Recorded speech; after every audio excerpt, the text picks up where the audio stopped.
नमस्कार मित्रों, आइए आज मैं आपको बताता हूं कि टैक्स पर बचत कैसे करें। मैं आपके साथ कुछ तरीके शेयर करने जा रहा हूं जिससे आप इनकम टैक्स बचा सकते हैं। और अगर आप इसको ध्यान से सुनेंगे तो आपको बहुत फायदा होगा।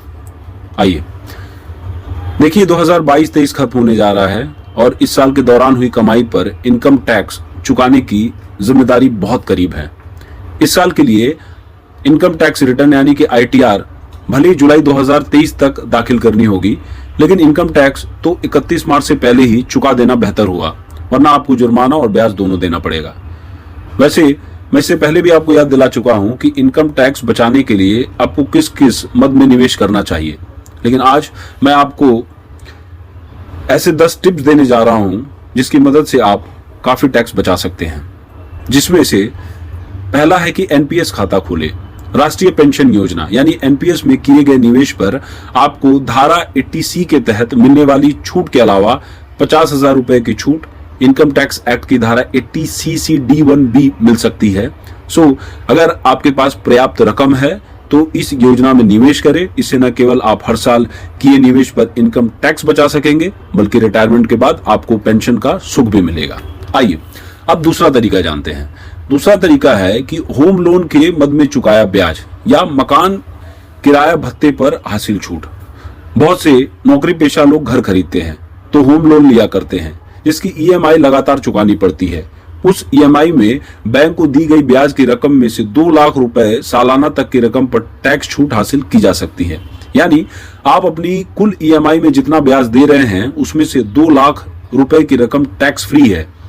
इसके इतर जो लोग फिलहाल घर नहीं खरीद पाए हैं और किराए के मकान में रहते हैं, वे भी मकान किराए की रसीद देकर इनकम टैक्स में छूट पा सकते हैं। आइए तीसरा तरीका जानते हैं।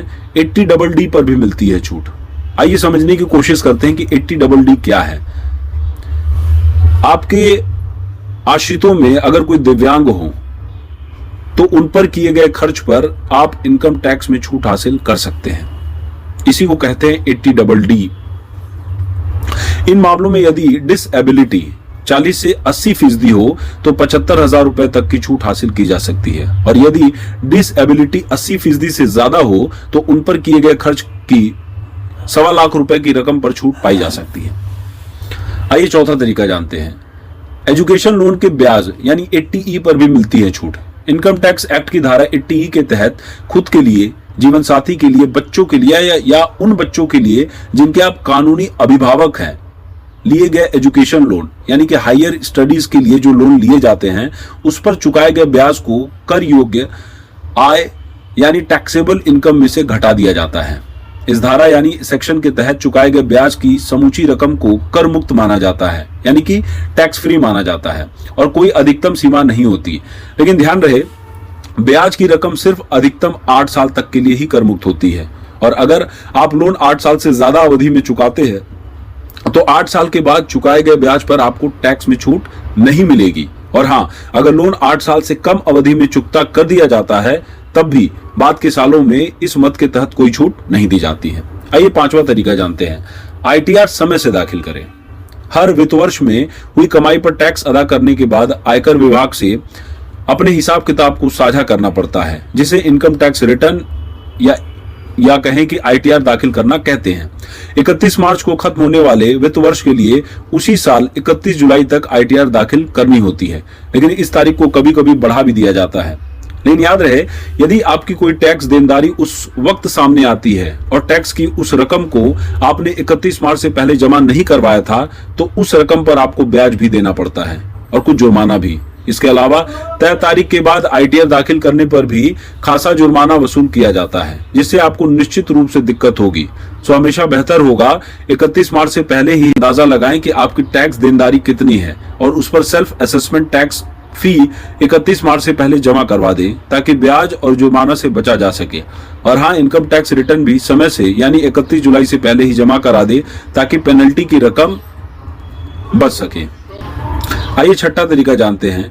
इनकम टैक्स एक्ट की धारा 80C के तहत बचत करें। इनकम टैक्स एक्ट की इस धारा के तहत तनख्वाह में से कटने वाला आपका प्रोविडेंट फंड 80CCC के तहत पेंशन फंड में जमा कराई गई राशि, जीवन बीमा पॉलिसी का जमा करवाया प्रीमियम, राष्ट्रीय बचत पत्र यानी एनएससी में किया गया निवेश, पुराने एनएससी का एक्योर्ड ब्याज, पब्लिक प्रोविडेंट फंड यानी पीपीएफ में किया गया निवेश, यूनिट लिंक्ड इंश्योरेंस प्लान, बच्चों की ट्यूशन फीस, 5 साल से अधिक अवधि के fixed deposit equity linked saving scheme, home loan पर चुकाया गया मूलधन, सुकन्या समृद्धि योजना आदि योजनाओं में किए गए निवेश पर कुल 1.5 लाख रुपए की छूट दी जाती है। यानी इन योजनाओं में निवेशित रकम में से 1.5 लाख रुपए तक की राशि को आपकी कर योग्य आय से घटा दिया जाता है। आइए 7वां तरीका जानते हैं कि इनकम टैक्स कैसे बचाएं। 7वां तरीका है 80TTA। आइए समझने की कोशिश करते हैं कि 80TTA है क्या। बहुत से लोगों को इस बात की जानकारी नहीं होती कि बैंकों के बचत खातों में पड़ी रकम पर मिलने वाला ब्याज भी टैक्सेबल यानी कर योग्य होता है और इस पर भी इनकम टैक्स अदा करना पड़ता है। लेकिन इनकम टैक्स एक्ट की धारा 80TTA के तहत आपको बचत खाते में जमा रकम पर मिलने वाले 10,000 रुपए तक के ब्याज पर इनकम टैक्स में छूट मिलती है। साफ शब्दों में कहें तो जो भी ब्याज आपको बचत खाते या सभी बचत खातों से मिलता है उसमें से 10,000 रुपए की रकम पर आप टैक्स में छूट हासिल कर सकते हैं, यानी इसे अपनी टैक्सेबल इनकम में से घटा सकते हैं। वैसे यहाँ याद रखने वाली बात यह है कि फिक्स्ड डिपॉजिट या रिकरिंग डिपॉजिट पर मिलने वाला ब्याज टैक्स फ्री भी नहीं होता है। अब 8वां तरीका देखते हैं। 8वां तरीका है हेल्थ इंश्योरेंस प्रीमियम। इस पर भी आपको छूट मिलती है। अगर आप 60 वर्ष से कम आयु के हैं और अपने लिए, जीवन साथी के लिए या आश्रित बच्चों के लिए हेल्थ इंश्योरेंस पॉलिसी का प्रीमियम चुका रहे हैं तो आपको 25,000 रुपए तक की रकम पर इनकम टैक्स में छूट मिल सकती है। लेकिन इसी के साथ यदि आपके माता पिता की आयु 60 वर्ष से अधिक है और आप उनके लिए भी प्रीमियम चुका रहे हैं तो 50,000 रुपए तक की अतिरिक्त छूट आप पा सकते हैं। इनकम टैक्स एक्ट की इसी धारा के तहत अगर आपकी उम्र में 60 वर्ष से अधिक है तो आप अपने लिए भी 25,000 रुपए के स्थान पर 50,000 रुपए तक के प्रीमियम पर छूट हासिल कर सकते हैं। आइए 9वां तरीका जानने की कोशिश करते हैं 80DDB। आइए समझते हैं कि 80DDB क्या है।